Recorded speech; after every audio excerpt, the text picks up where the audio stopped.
Worried about your Ring Protect plan lapsing and leaving your home unprotected? This video will show you how to make a payment through the Ring app in just a few simple steps. First, unlock your phone and locate the Ring app icon on your home screen or app drawer. Once you've found it, tap the icon to open the Ring app. Now that you are on the dashboard, look for the main menu. You will find the menu icon represented by 3 horizontal lines in the upper left-hand corner of the screen. Tap this icon to reveal the side menu.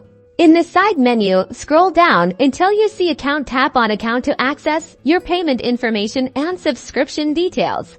This will take you to the account screen. From here, click Protect Plan to see details regarding your subscription. In the Protect Plan screen, find the payment method selection and click to view your options.